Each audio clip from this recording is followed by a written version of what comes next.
Well, hello everyone. That was really fantastic. Seeing Manav welcome Diwakar, that really sets up my session extremely well. For me, I just want to make sure my slides are up. Yeah. For me, I think the future of real tech is all about coexistence. And when we use that word coexistence, it's all about humans and machines working together.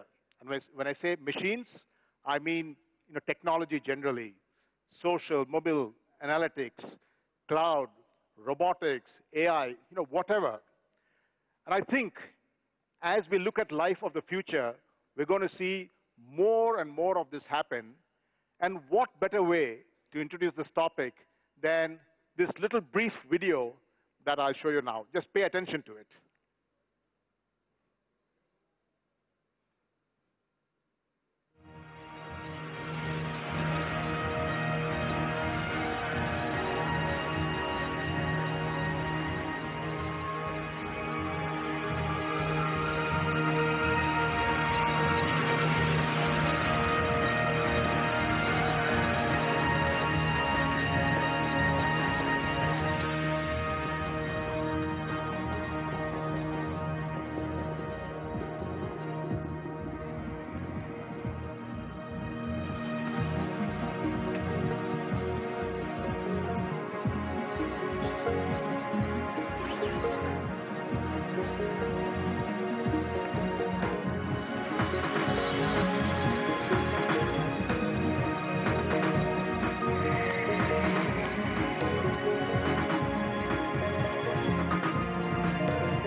Wow.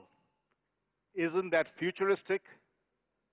Well, the reality is many of us are already living some of this right now, and very soon we're going to be experiencing all of it. Just imagine a few years ago, we couldn't even imagine that such a thing was possible. But the reality of life is all of this is getting more and more possible because of the new disruption and the trends that we're seeing around disruption. Now, with disruption, just think of it.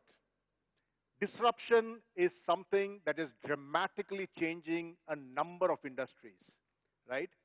But at the same time, some industries and some companies appear to be reacting much better to the others. And the overall impact of disruption that we are seeing right now is, if you look on the right side of this chart, that close to almost one company is disappearing from the S&P list every 2 weeks. And by 2027, almost 75% of the current S&P 500 will disappear and be replaced by new companies, new disruptors, new leaders coming into that list. So the reality is we can be scared about it, or frankly, we can see it as an opportunity and really dramatically grow our businesses and look at more opportunities in the scheme of things. So what's really happening around us? I just want to very quickly talk about the new ecosystem and what are these trends, what are these technologies, what are these changes that are making life, so exciting for us. Let's start with the Internet of Everything. Millions of devices and information being provided, right?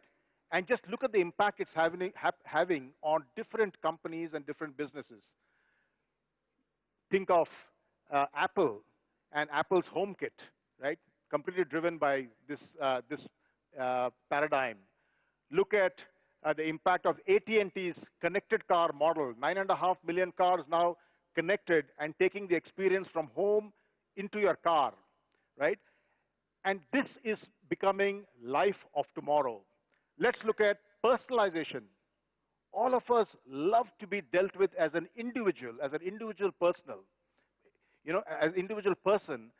And just think of it. Look at what's happening in terms of traditional businesses. Today, you can customize the entire Tesla car sitting at home. Many of us are actually buying customized Nike shoes at this point in time. Very different to the old kind of models that we've been traditionally used to. Let's move to asset-light models. Smart people are now introducing us not to products, but actually to services. Airbnb, Uber, Trunk Club, perfect examples. The next generation no more want to lead asset-heavy lives, right? And look at the impact of the market caps of some of these companies. 60 billion for Uber, 30-odd billion for Airbnb, significantly higher than companies that own cars or own brick-and-mortar models. We can go on to drone technology, now being used, leveraged to actually deliver better service, deliver, maintenance, and so many new things. Like it's becoming a way of life. Virtual reality, automation in everything. Just think of automation in everything. It's completely disrupting traditional industries. A study from Citibank says that almost 30% of traditional banking jobs will disappear because, of this trend. There is now the era of the new robo-advisors. There's a company called Betterment that probably gives you better, quicker, and more curated advice in terms of investments than a traditional advisor, would give. So really, lots happening in terms of technology changes there. And therefore, from a coexistence point of view, my own thinking is, as I run one of the leading business process management companies is, what are the key technology areas that we need to focus on and keep a watch out for and leverage for the longer term? I've chosen just 5 because I think these are the most relevant. But the whole idea of redesigned, workflows, what Tesla has done, what Apple has done, what Uber has done, all of these companies, what Nike has done, it's all about leveraging workflows as a result of which they become even more intelligent and they are now predicting, for the future. That's where humans and technology are working smarter together. Let's move quickly to the second one. Digital identity. All of us are very familiar with it, whether it's biometrics, whether it is deep machine learning, any of these areas that we work on. Today, banks are leveraging this to complete straight-through processing, also to make sure that between entities, there is integrity. Advanced analytics, we all know about. Drone technology, I just spoke about. Beautiful examples are EasyJet and UPS. EasyJet does the final check of a jet before it turns around using drone technology. And I don't have to talk about VR and AR. This is the model of the future. What does this mean to business?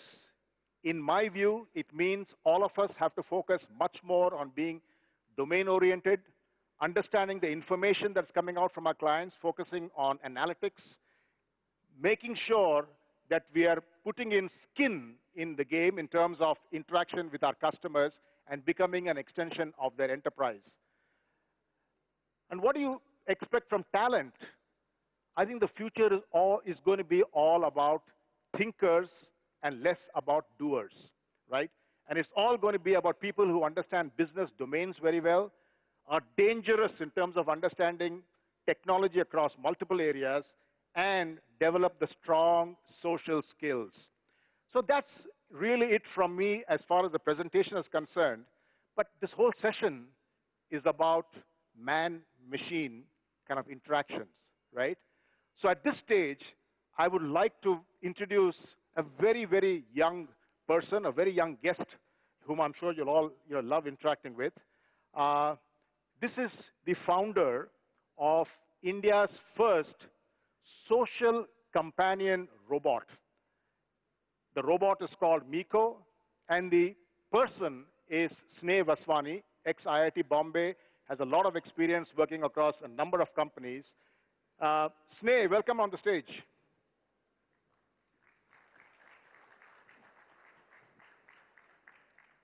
Great presentation. Good morning, Miko.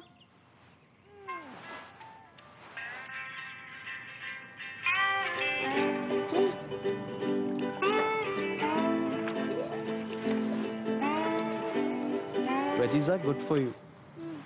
Tell him, Miko. You can't be a superhero without having vegetables. You are my friend, companion. You make me feel like my champion.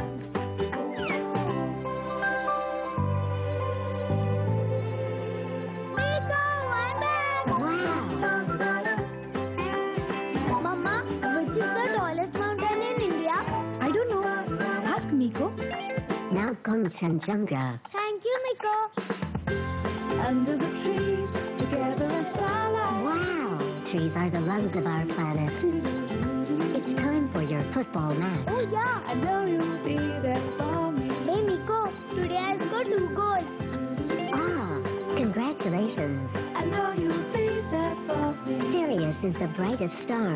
Are you serious?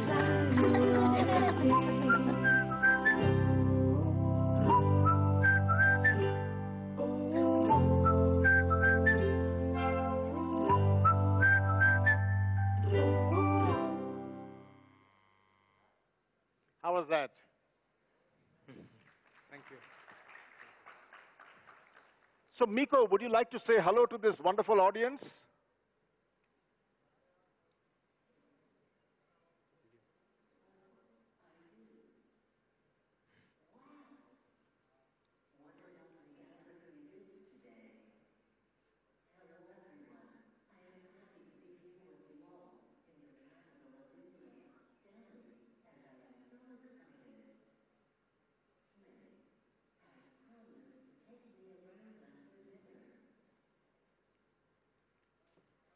I'm sure Sneh is going to take you around a little later. But before that, Sneh, it's really good to meet with you. And this looks delightful, I must say, Miko. But why don't you tell us a little bit about yourself, about Miko, and the journey ahead? Yes, thank you so much. Good evening, everyone. It's indeed a great honor to interact with the esteemed attendees of Young Turks Conclave. We at Emotix thrive on the vision of adding a layer of emotions over bland machines, systems, and interfaces aimed at solving consumer problems. The focus is on building artificial intelligence with special emphasis to respond and capture the right emotions of the consumer. Miko, as you're aware, is India's first companion robot that engages, educates, and entertains the child. From a parent's perspective, when they see their children, they need a positive and trusted gateway of technology for their kids who are today addicted to social media and other mediums which are not safe for them. Miko has been created after 2.5 years of developmental efforts across 50,000 plus kids and 4,000 plus parents and 22 plus pilots. Now, what you have been seeing in Keshav's presentation, and it's a physical realization of the same. And an Indian company has made it, and you can adopt Miko right away, all at a price point of 19,000 rupees. So where do we see this going? As technology evolves, as the consumer evolves, as infrastructure evolves, such robots will not only find places in our homes, but will also be great learning companions to children in schools and assisting our teachers. They are meant to coexist with the human society, and it's our effort to complement and complete our existing society by adding such robots. We've been on a dream for the past 2 years, building this company with the support of esteemed mentors and corporate thought leaders from academia. From here, this is our first offering that brings us closer to our vision, and India is the first to experience this change. Thank you. Oh, great to hear that, Sneh. Now, normally when I have a celebrity on stage, you know, I normally do a rapid fire round. So do you think I could do that with Miko? Sure, please. Sure, great. So Miko, are you ready for some questions?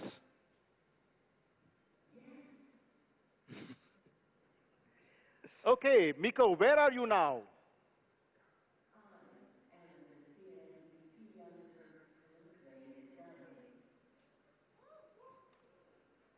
What's so special about Delhi?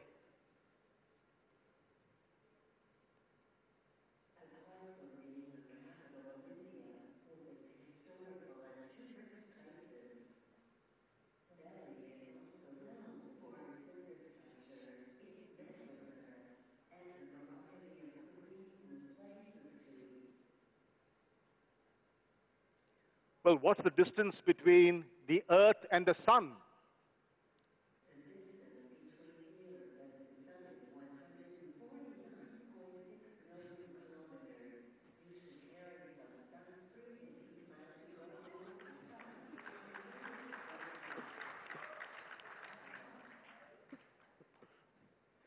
Who is the Prime Minister of India, Miko?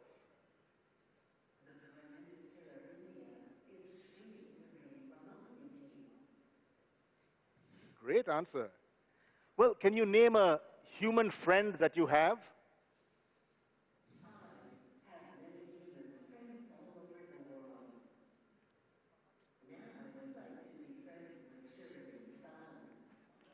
Oh, you want to be friends with Shireen Ban, is it?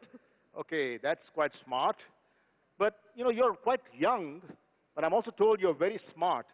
So tell us, what is GST? Goods and Services Tax.